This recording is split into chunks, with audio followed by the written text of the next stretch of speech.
All right. Hey, everybody. Welcome back to the official Wildhearts YouTube channel. I am your host today, all by myself, Chase, and no Randy this time. Instead, we got Samuel Graham Does TCGs, our recent winner of our first official play of the Roost event.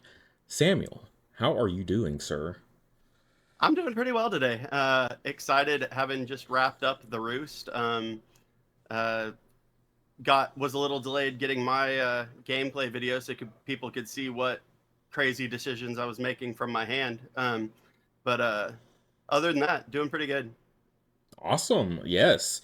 And we're going to take a deep dive for sure into a lot of those thoughts and processes through the beginning in the opening rounds as well as through the semis and the finals. So should be a Absolutely. pretty interesting fun time here. So I hope everybody enjoys this.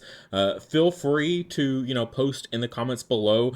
I know that Samuel is a or a relatively good follower of comments for that first couple days. So yeah. So but before that, you know, tell us about what's been going on. It's been a while since we've had you on the channel, and it's been a Hmm. while since I was on your channel. So Both yeah, do, yeah. how you been Um, just in general? I've been doing all right.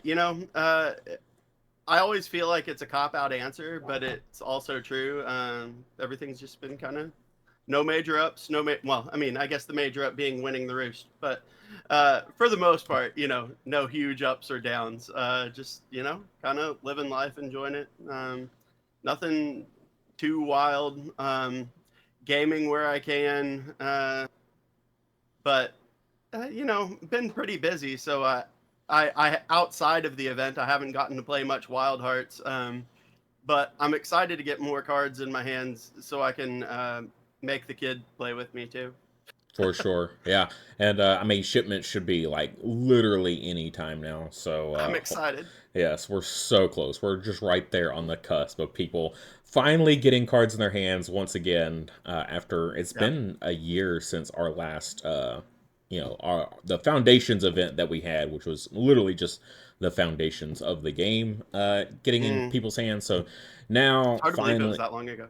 yeah, but now we'll be in a much better flow of things with regular releases. So that's really Hmm. nice to finally be at this point in the TCG producing world rather than being a player on the player side. So yeah, uh, goodness. For me, not really much is going on. We are kind of getting in spring, so I live in Texas, and we've been gardening or prepping the garden here, and it's been really cool.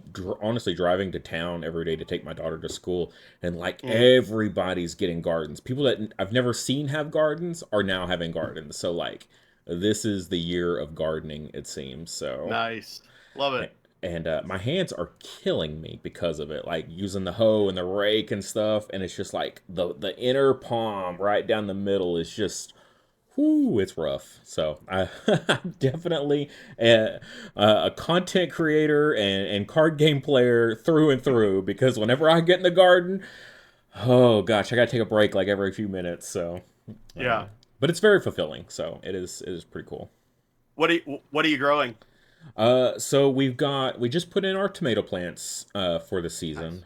Nice. And then we picked up, this is something new for us this year. We picked up two different elderberry bushes. I was reading online Okay. that it's best to have two because then they can cross pollinate and that will actually allow them to produce a lot more.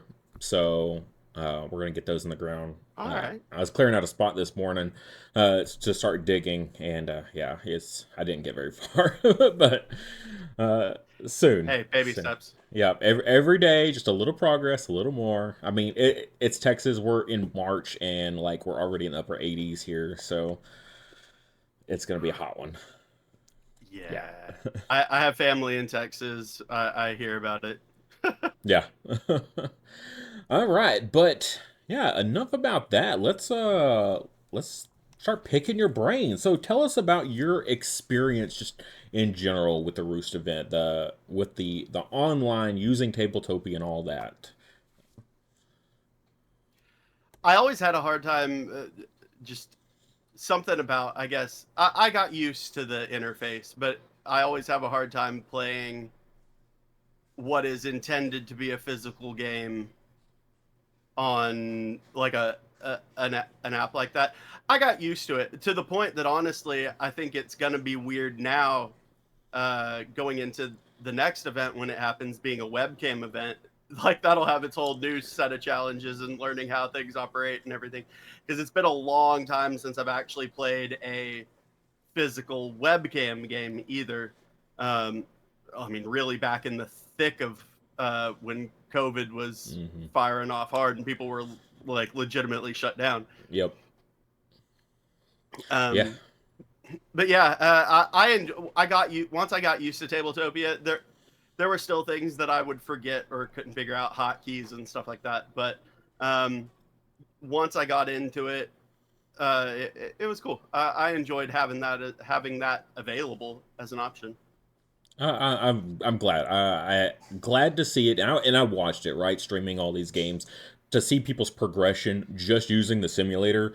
Within 4 or 5 games, people are like, Hmm. okay, yeah, like we got it. Like we just go through the things, and then it was more just focusing on the game instead of being stressed about how to operate the program and stuff. Literally, just after a few games, people were like, "Okay, no, this is fine. We're good. Like that's no longer a concern." So glad to hear it as well that it Yeah, was perceived on the player side as well that you guys were getting used to it and not having physical cards. I mean, I love it. I feel like it's a great opportunity to be able to have this application to be able to play and stuff like that. Also, it's great for like testers as well, so that way they don't have to sure, print out absolutely. new cards all the time. It's like, oh, we had an errata of this card we're testing.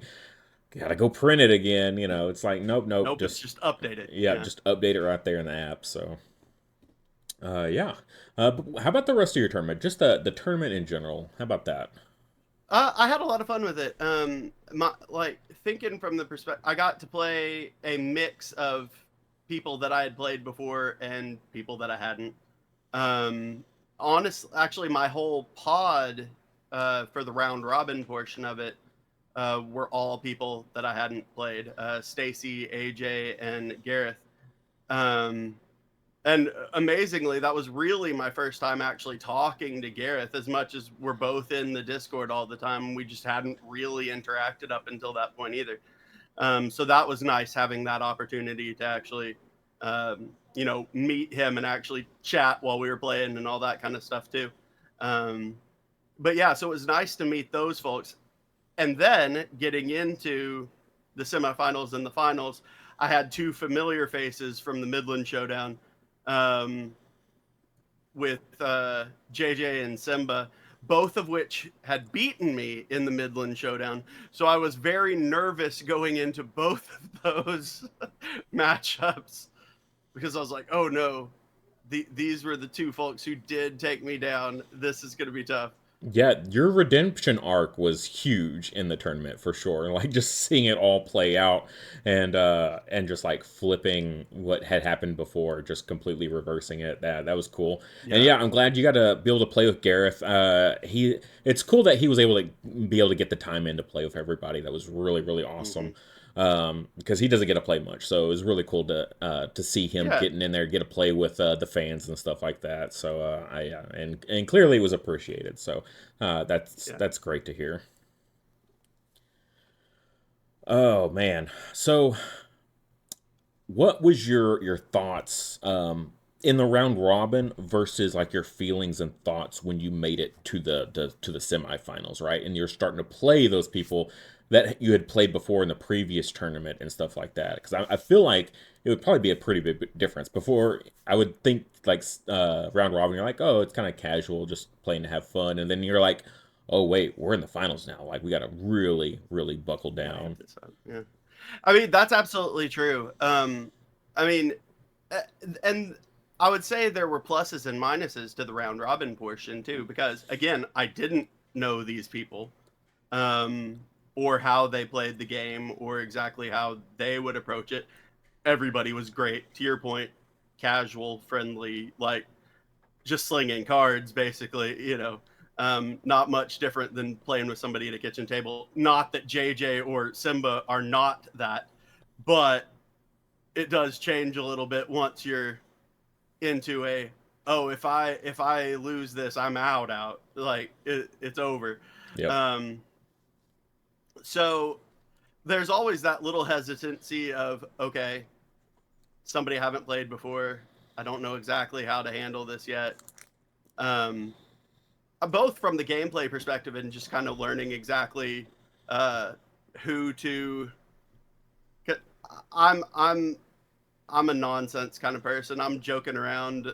Anybody who's been in the Discord will see the just my nonsense takes on question of the day and stuff like that, where I'm just clowning everybody. Mostly Chris, but I'm clowning everybody. Um, Yeah. It's usually the banter is usually with Chris for sure. um, so learning exactly, okay, what sort of banter is this person does this person roll with, like. Mm, Whereas, like JJ and I in particular, like we're picking on each other the entire game, like we're nagging each other, making fun of each other, whatever. It's like, okay, but not everybody's gonna take it exactly like that. yep. So I don't know. I was nervous. I was more nervous about the gameplay, obviously, in the best of 3 rounds, but at the same time, I just knew those guys already, so I kind of had some feel for both how they'd play and just how to interact with them. Um, so it was an interesting change. I don't know how to explain that, but like there were pluses and minuses as far as both the challenge and the social aspect of both sides of it. Yeah. I've played in plenty of webcam tournaments. Back when I was playing Digimon super heavily and qualifying for Nats and stuff like that, and even webcam or in person, I mean, it kind of that same sense really kind of follows through of like, what kind of player is this? Like, are we going to be able to, kind of banter back and forth, kind of, have a casual chat as we play?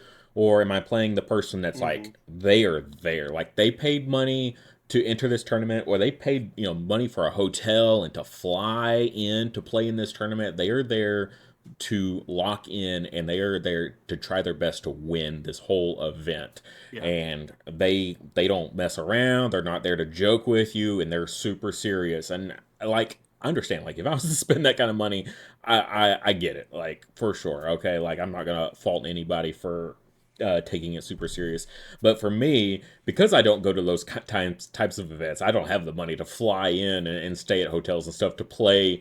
It's several states away in these big competitions and stuff. Like, that's why I did so much Sure. webcam. And when they're close by, I would drive to them. So I pretty much always, have that joking around, like, yeah, yeah, let's just, chat as we play kind of thing. And it's Mm-hmm. like, just crack a quick joke here or there when something plays out, like, oh man, that was a bad whiff, sorry about that, buddy. Yeah. Something just real off the cuff. And then, but some players, they're just like, boom, boom, boom, boom, boom, and like they didn't see what they want, and they just slam the cards back into the deck, and then they just move on to the next thing, and they're like, okay, I guess this is gonna be the type of person my jokes don't work on. Okay, just got that out of the way, Yeah. and then moving on. So Yeah. yeah, that's Well, it's like playing with somebody. Like my go-to is that, well, I'm gonna deploy so and so here, and I wish you wouldn't. Like, don't yeah, don't do that. Um, I it's also, I can't remember which. I think it was against JJ, but I'm not 100% sure. But my watch beeped when I was playing one of the games, and I glanced down at it, and I'm like, oh, my heart rate is very high right now. It's just like, oh my gosh, that's crazy. Oh, JJ's always a good time. Hey, like, I feel like even if it had been the finals with JJ, he still would have been just cracking oh, jokes it would the have been whole a time. blast. I agree. Oh gosh, I know when I was commentating, I was like, oh gosh, they're cracking jokes, they're telling stories. No one can hear what's happening except for me, and I can't relay it all. And it was just like you just Right, had to right. be there and really experience it. Which that's the kind of stuff. It's like if you go back and like watch y'all streams Yeah. or watch y'all's content, you then the people can actually see that side of it as well. So, but yeah, from commenting point of view, I'm like, I'm running out of things to talk about while they're just chatting. Yeah, it's like, oh dear. Well, they're not actually slinging cards. What's happening? Yeah. Sorry Uh, about that. No, no, no. It was fun, and like I said, it's great for content for you guys as well. So, but your game with Simba though, that was pretty serious. Oh my Like, gosh. especially when going into that game three, and it was like, oh no, wow, wow, we are on the cusp here. Like, it could go either way. And then I want to feel like, what did y'all go to around five, or was it like barely around We four? Like, barely avoided it. yeah, it was JJ super and I close. did.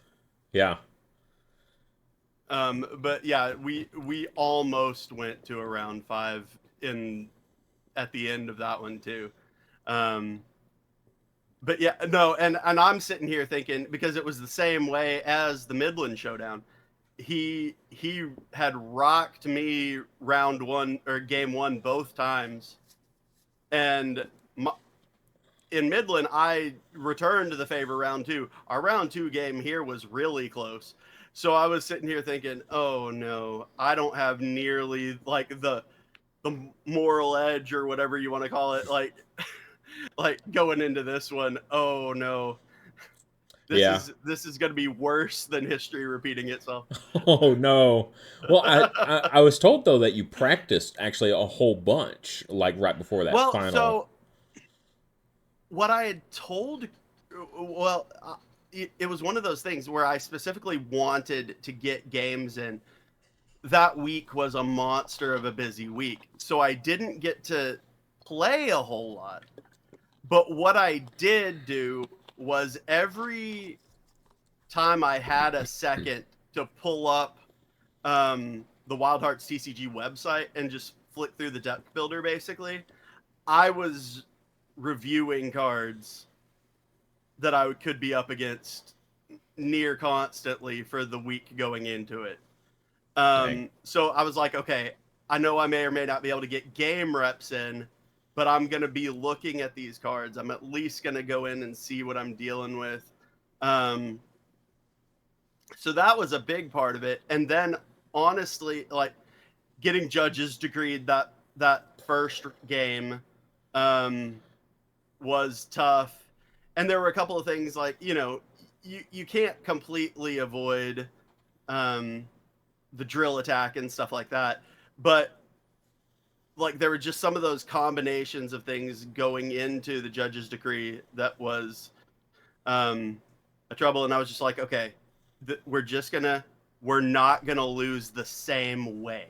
Like Yep. that was the idea. It's like I'm gonna just make sure that won't kill me.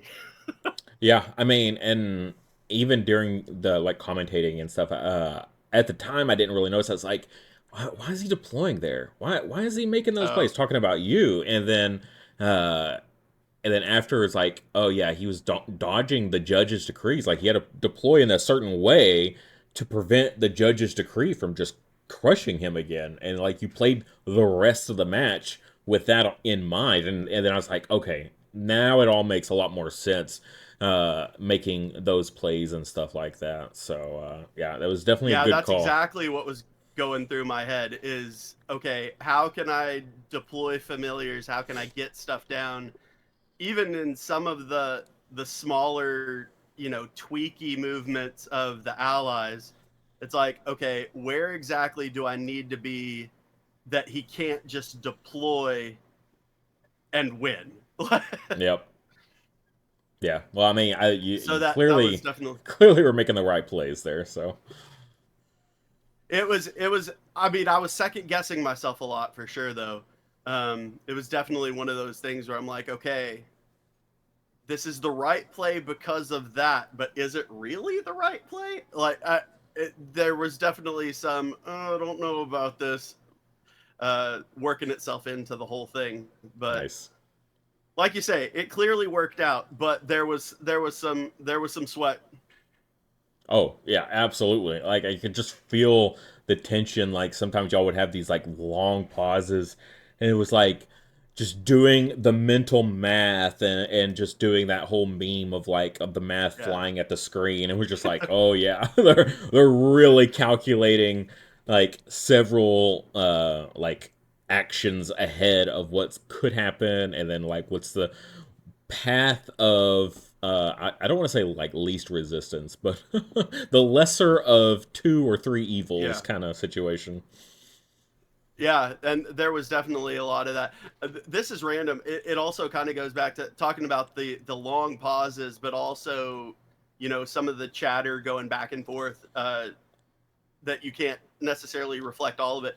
But the one moment that I was like, oh man, was I really wish, and I meant to ask Chris after after our match, and I forgot to. It was I was like, what did they have me get out of the voice channel for Simba to ask Chris? Like that was still the one thing. I Oh yeah. wish that I had still been in there so that I would have it at least um, for my video when I posted it, or I could even rewatch it and kind of go back. But it was still just one of those, oh man, I just want to know. Like after the fact, I'm just curious. Yeah, I can't even remember what it was, but it was definitely like a Yeah, if I play this, like what's the timing on, man, I wish I could remember what it was too. It's like what happens if I like, KO this, what happens sure. to this effect, and yeah, I was like, oh yeah, that is a pretty niche question. So yeah, I think It would be it's in the obvious live what the stream plan though. was. Yeah. Yeah. Oh man. So, when you were going into the Roost before it even started, right? What was your kind of thought process for like building your deck, picking your familiars and stuff? Like, were you just trying to build an all-around good deck, or were you thinking about the Roost and like actively planning for that? I uh, I will say I was considering the Roost for sure. I did when I was first starting to kind of get the deck together. I thought about going a different route than I did. Um, Looking at all the stuff because Glaciafly has moments where that popped up a couple times during the tournament where that ability, if at the Roost, can be handy. Um, Prism can be obviously, oh, get block back, sure, but I mean, when you're really thinking about it, most of the time he's already got the block. He won't have lost it um, during deployment usually. Um, so I looked at all the familiars and I thought about several of them. And then what I ended up I was like, look, okay. I played Prism and Glaciafly and really liked them for the Midland Showdown. They're not getting the most out of the Roost by any stretch, but they're also not getting hurt by the Roost. Yeah. Which there are some familiars that you're just like, oh, that could be an absolute disaster with the Roost. Um, so that's ultimately what I ended up going with is basically taking my using the Midland Showdown deck as a base, and just tweaking it a little bit because we had access to the new to the fan mail and the And the those crowd cards. roar. Yeah. Crowd roar, yeah. So those were easy. Okay, I want to get those in there, like try them out. Fan mail I ended up not doing anything with, and probably just wasn't a good fit for the deck. I learned that basically the first game, um, where I was just like, okay, that those could have been better used with something else. Um, but crowd roar was Yeah. great for Yeah. me. Yeah. You Um, really, really got good value out of that crowd roar. yeah. So it was I had to keep a bounce orb in there just to keep myself honest, even though I don't trust myself with it. I've got on my other monitor my deck list over here, so I'm glancing at like for specific things of note. Um, Enchanted Draft had been an MVP in the last event too, so that wasn't going anywhere. Um, but it was just a matter kind of figuring out, okay, what little tweaks do I want to take in and out. I threw a Spark Will in there, which wasn't in there for Midland. Um, just kind of just eyeballing the little things that were like, okay, what needs to what needs to be adjusted, specifically thinking about the games I lost. What do I need to emphasize more? So yeah, I mean, the Spark Will and the um, Crowd Roar were probably the biggest changes. There were some other minor ones for um, allies, but that was the biggest change. I kept the same fields. They just seem to be the ones that I'm kind of fishing for somebody to throw away. Well, I guess in this event we were throwing our own away, so I was just keeping the Crag most of the time, and since I usually had more power, I was just killing Windy Plateau, because I try and, especially if I know somebody is going to be likely playing a lot of small allies, I like the Crag to be able to kind of bottleneck them a little bit into a Yeah, spot where, okay, you're going to have to move there to get it. right. Yeah, I was kind of curious because looking across the board at what your opponents were playing, particularly Simba in the finals, right? He had access to Allusion, and Allusion has that debut that moves. So I was a little surprised that you still kept going for the Crag, even with him having that Allusion and all that movement. It was a little bit of a gamble, honestly, just to, it was a, okay, he's got a lot of movement, but I feel like I've got a lot of movement too.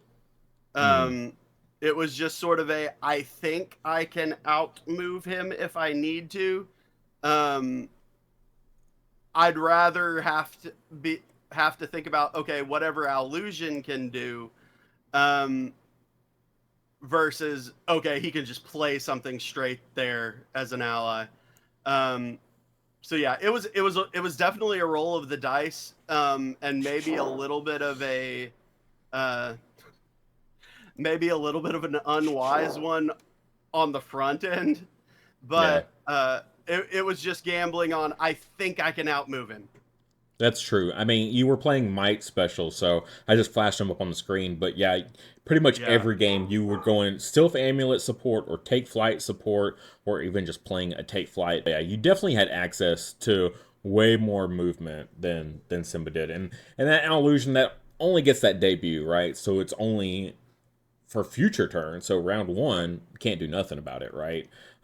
But then future rounds, it's only what he played in the previous rounds that he could possibly move anyway. So uh, he pretty much, you were always keeping him so that way he had to react to you when it came to that Crag. So yeah, I was just curious on the thought process going against that illusion there, and yeah, that makes sense. You definitely had a leg up in that movement department. I will say though, with your combination, my my thought process is always whenever I play Glaciofly, it's so simple, right? You go Glaciofly to the middle because he puts his power to the sides, right? And then you put right. Chrism in the same field as Glaciofly because he's going to win you that field. And if you know the Roost is always going to be that center field, then it's just always a safe bet. But what you quickly deduced after one game was that a judge's decree can just throw that completely out the window. Because I'm like, oh, put my tent pole in the middle, and then I'll just use my Sylph Amulet to move it left or right, depending on what gets revealed. But that's very much an anticipation that you're going to get a turn. So Right. if you don't, then yeah, playing them to where they need to be at in the most like pivotal moments at the beginning of the round. Yeah, yeah. I mean, sometimes you got to do what you got to do when you're playing against those certain decks. Like, I mean, Right. what else do you do? Yeah, I love the concept. I mean, especially as big as Chrism is, of kind of him bodyguarding Glaciofly, projecting a lot of power into that space. Some of it is also just a gamble of knowing, especially looking at the other familiars, the Infernanders, um, familiars like that that can get really big.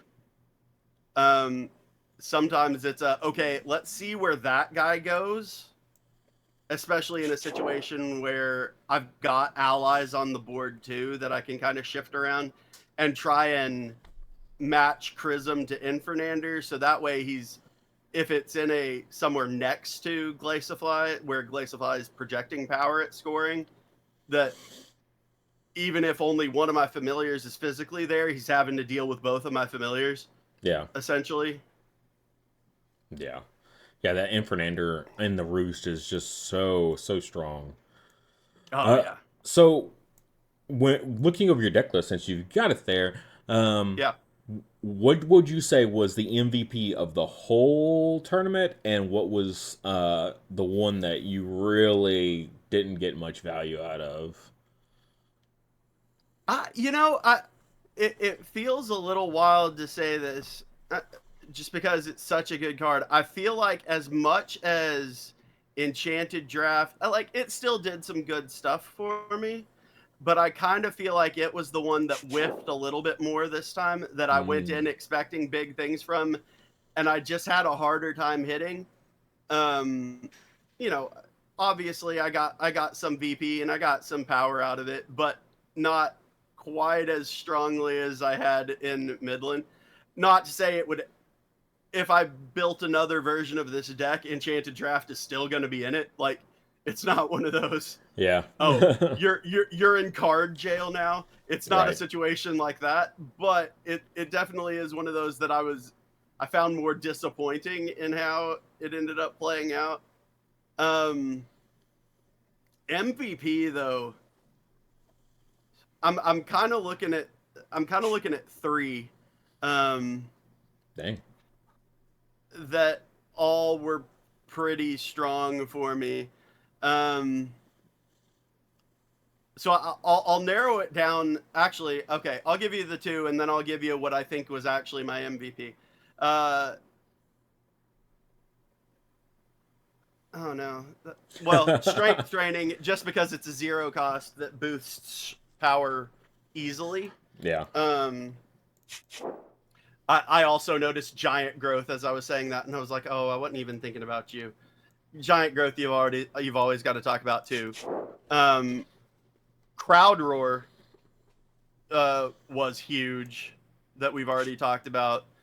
Um, Being able to, as you're setting things up, especially if you know you have one already and you can just set it up so with speed for a zero cost. Mm-hmm. Okay, I just get a card and a victory point.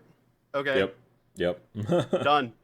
Um, true MVP for me might be, as basic as this answer is, Sylph Amulet. Just being able to move, especially a couple of the games where I ended up needing the movement and I was able to get two on the board, get extra movement out. There were a couple times where I actually got to play Sylph Amulet and recover an ally that had gotten knocked out. Um, at times that I absolutely had to have. It's like, pretty sure it was Terrachik, but it's like, no, I need that to be there very much right now, please. um, Right. Yeah. so just being able to do that, just have that movement, have the flexibility of playing the support or playing the card, um, for completely different but extremely important effects as they land. That was huge. Yeah, that's totally fair. Sylph Amulet is one of those few cards in the game that I do want to see both copies in a game. I want to be able to support one, and I want to be able to have one ready to play. Yep. Because there's so many times your opponent's like, oh yeah, I'm gonna drop the hammer and I'm gonna auto that ally that you just played and get that, we'll just wipe that guy off the board and we're all done. And you're like, okay, you just wiped out my my three cost card there with Yeah. your Lunos or whatever. I'm gonna play this one cost card, bring it back. Oh, by the way, now they also You have know what block. else need? Oh no, yeah. I tell you what, another card though that I need to give more credit. It didn't strike until specifically really the matchup with Simba for me.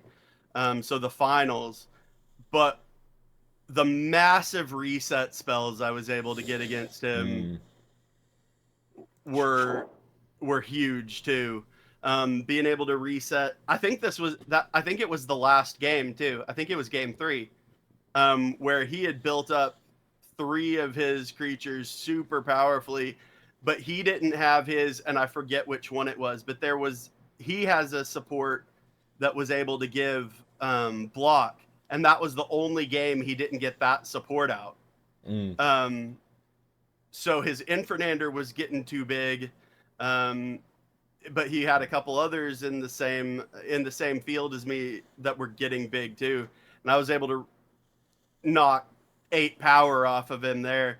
And then when he also used that the Fury Potion, I think it was the last turn, to try and boost one of his allies to um, take down my Chrism at a field, and I was able to just, okay, well, we'll just take all that power off of that too. Ouch. Um, those reset spells came in clutch at the end of there. Yeah. I mean, so just from the outside looking in and watching these games, like, of course, every single card, compounds into eventually you win, right? So, like, every step along the way, they all contributed to you winning. But there was Mm-hmm. a couple that were huge. I mean, yes, obviously the giant growth won you at least a round that I can think of, like, Sure. immediately. You put this out there and it's +6 power when scoring, but you put it on the Glaciafly, and it's essentially a 12 power swing. Yeah, Yep. so it's really really massive. Always And solid. 2 cards. Yeah, and the draw, so you have your little consistency booster there. But you mentioned it a couple times, but the crowd war, there was a couple times where I'm like, oh man, if he could just get one more VP, he would take the match. And there were so many times I was like, I don't know what else he could do to get in this situation where, he could set himself up to win immediately. And yeah, you would drop a crowd war, and it'd be like, boom, one VP, Oh, there it is. and then it was just like, oh, all he has to do is just win that one field, and the game's over. Like he's just has this, and it happened, and it was literally off of crowd roars that got you there a couple times. That was just like that little bit of a boost in that Mm-hmm. VP was actually super super clutch, and it without that single VP, it might have definitely. If it had gone to another round, you might not have, or probably not would have Yeah, won, because agreed. he was also starting to build up a really good board presence over you. The thing that was holding you down was your familiars were just so beefy that they were just Right. handling it on their own. Whereas yeah, his board was getting out of control against you. But yeah, that single VP to put you in ending the game, getting you to that 20 and just ending the game was absolutely massive. And then normally I would be like, oh yeah, it's just a little bit of a boost, but what's the deal? But in hindsight, it feels like the MVP. In the moment, you're like, a single VP is not a huge deal, especially early game, right? Um, There but were a lot of points.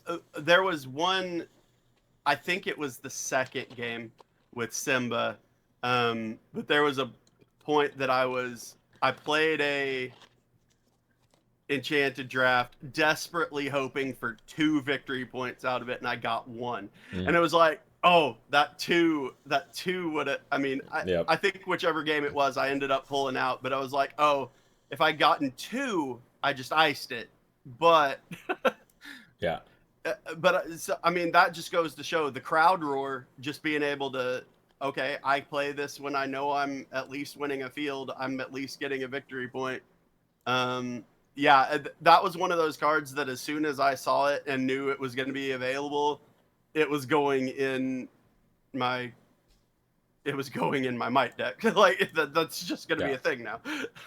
And also, what we were talking about earlier, where you were playing your familiars in different fields. Normally, Glaciafly, Chrism, same field, right? Super simple. But because you were having to play in a certain way, uh, Glaciafly's ongoing is only during scoring phase. So you kept powering it up, and because they were in different fields, you actually were able to win multiple fields because they were in different fields Right. at times. And so, even more of a good call there of like, okay, just I got to play around Judge's Decree, so I need to be winning these fields right now just in case. And then, oh, well, it's not scoring phase, so now I'll just use this crowd roar while Glacier flies in a field where his power is in that field specifically. Yeah.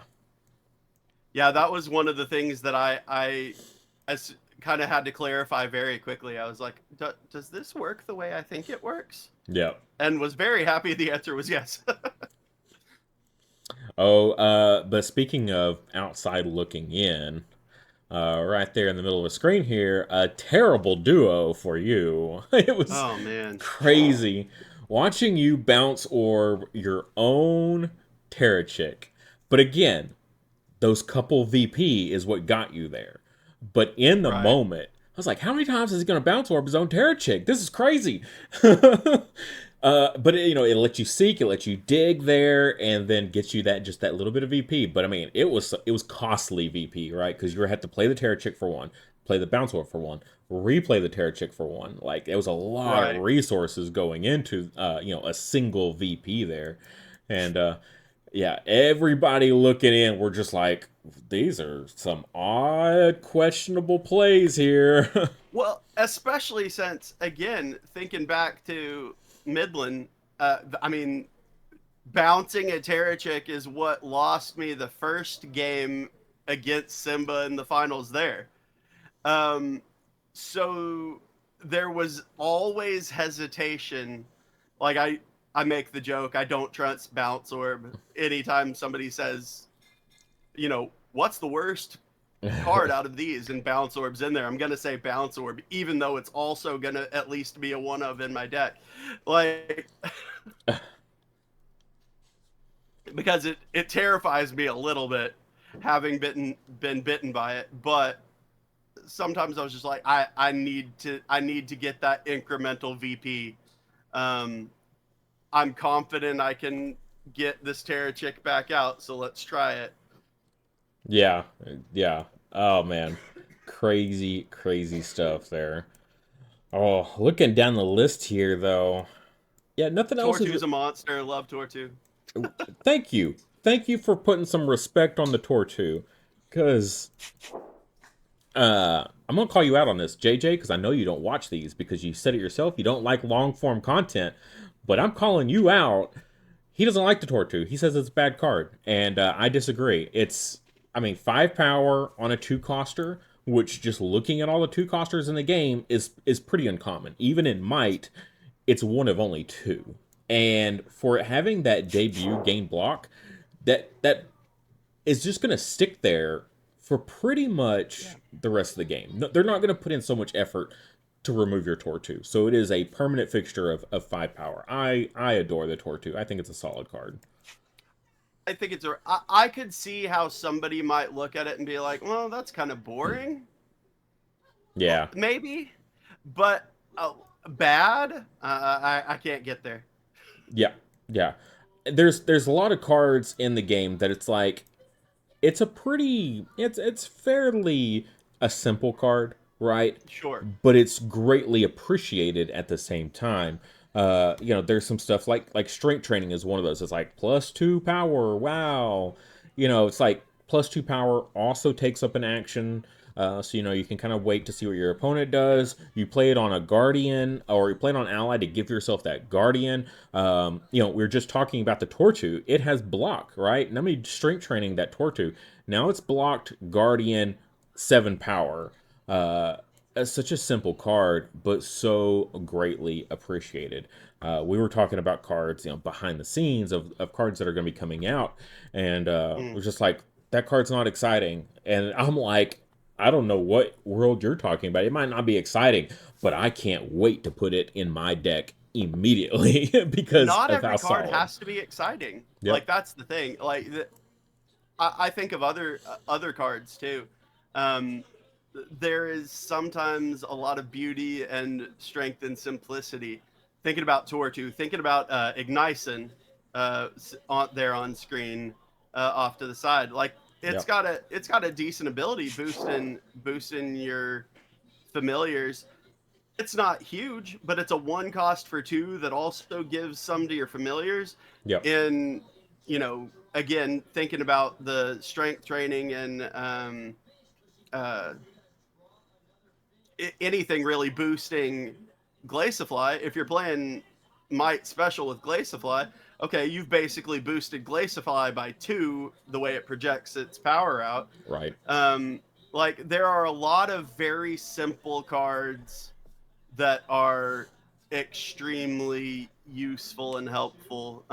So I find it dangerous. There are some times where I would look at a card and I'm like, that's not very fun. And then I'm like, wait a minute, there's a really solid use case for that. Yep. I mean, if you look at Ignition, it's a one power, or sorry, it's a one cost, two power creature. It gives plus one power to each familiar. That's Mm-hmm. essentially a one cost, four power creature, if you want to look at it in that regard. And that's unheard of, right? There's the highest I think we go to is one cost, three power printed. It gets a little close if you consider the Vortnail playing a one power mirror image, and then it kind of Sure. equals out also in that regard a little bit. But yeah, for the most part, you don't see that. And then when you also consider, like you said, Glaciafly, that's essentially two power. You could almost say then that one cost Ignition is putting five power on the Right. board when scoring.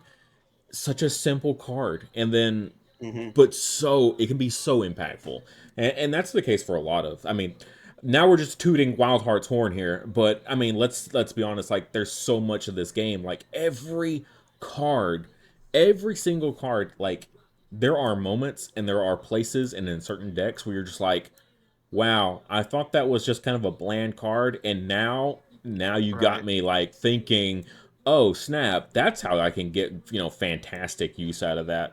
Ladies here is another one of those like it's a two power, but it's also minusing four on something. You could almost look at that Right. as a one cost six power creature in that regard. This yeah, crazy interactions and stuff like that. Every card will have its day and have its time in the sun in the right Right. deck. So yeah.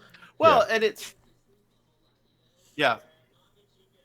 Well, it's one of those things too where there have been cards that I looked at for the deck and heard somebody else would ask, "Oh, well, what do you think about this card?" It's like I don't necessarily think there are any bad cards. It's just like I look at that, I'm like that doesn't.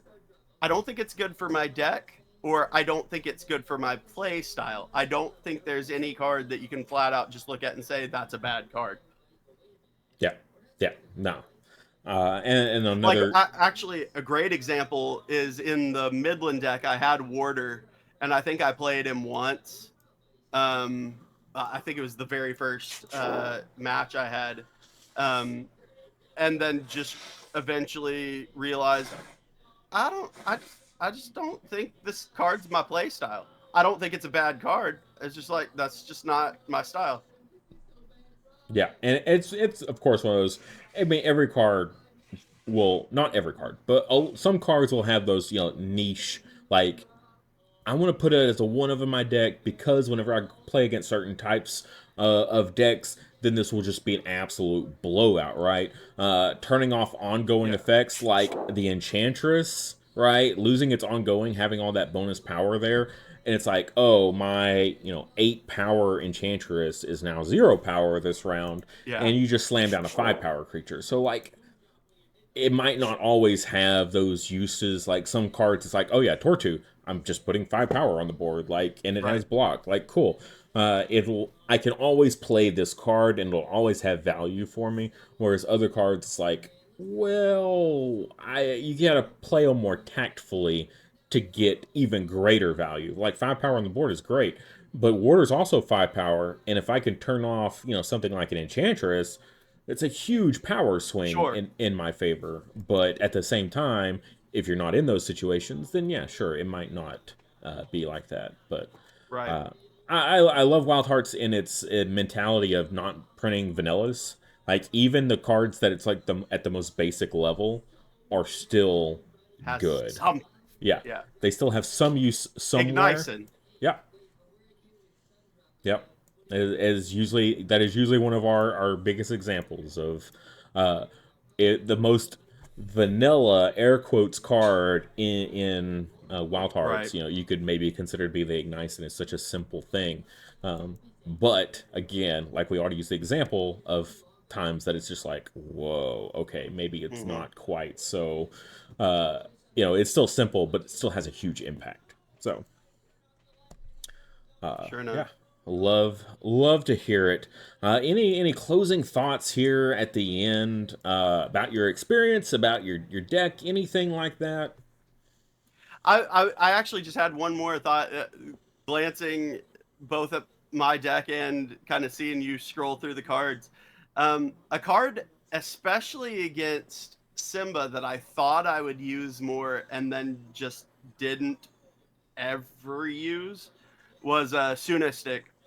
Um, it it had it definitely there were times where I was considering it and I just ended up going a different route. Um, both getting an extra resource, um, but also just getting the move, KOing a creature, like all that stuff is like I considered it and then just never quite pulled the trigger on it. Um, that would be one card now that I would kind of. I don't think it's a bad card. And as soon as I do what I'm about to say, I'll walk right into a situation where I need it. But like thinking about, okay, another iteration of this deck at some point, it's like, okay, maybe the stick comes out. I don't know. Um, Yeah, three costers can be hard to justify at times, right? Like I could be playing, way more cards and doing way more things than playing a single three cost card.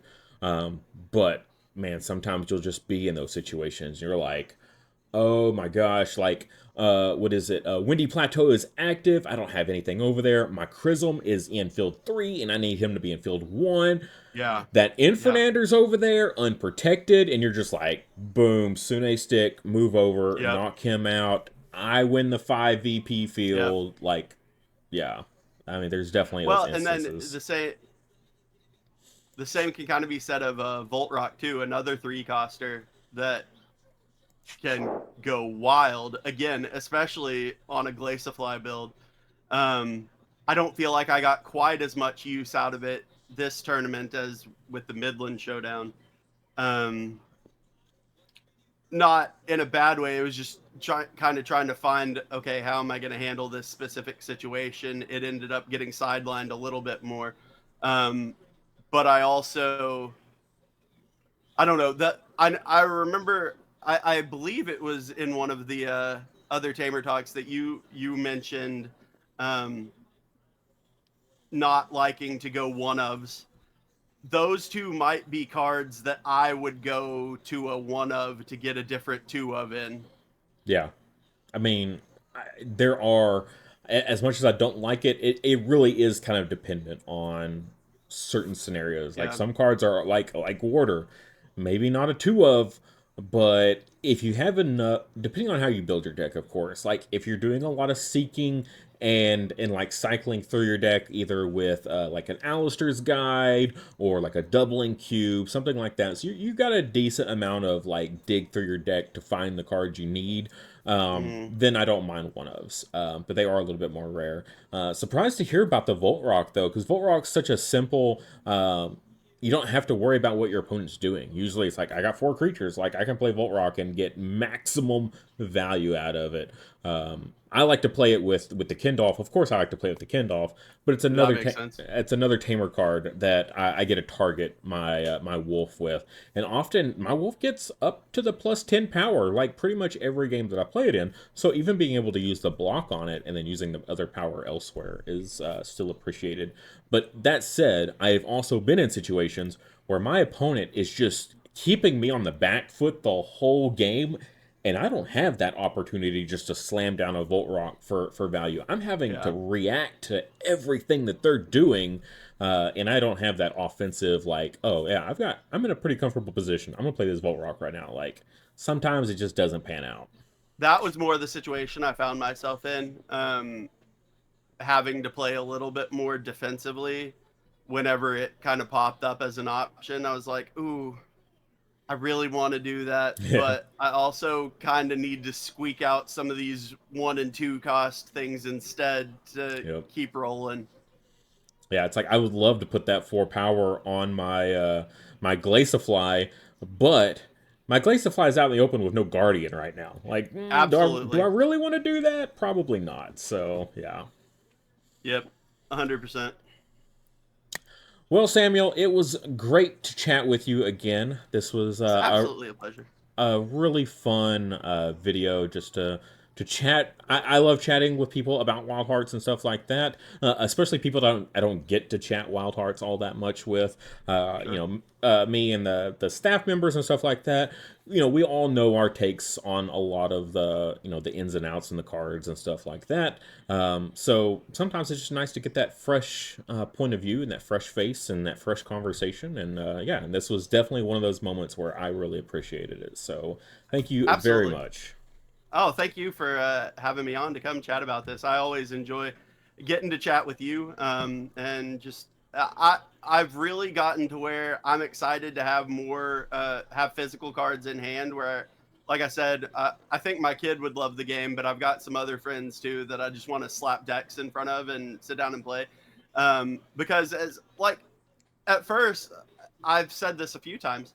Looking at the Kickstarter for Foundations, I was like, "Oh, this looks really cute." But then actually getting to sit down and play the game in the last 6 months or so with the 2 tournaments, I'm like, "Oh, it is still really cute, but also there's a lot of strategy to this game." Oh yeah, yeah. The very first time I ever played it, the guys were showing me the game, and I was like, the entry is like pretty simple, right? The entry Absolutely. floor of this game, like you can show it to kids really easily, Hmm. but also for those like dedicated like TCG players, the ceiling of this game is crazy high. I mean, literally, we saw it between you and Simba. Like veteran card players here, like going at it in this game and like just really thinking these plays so hard and yeah, like so yeah, I love it. I think it's a fantastic balance of a game. So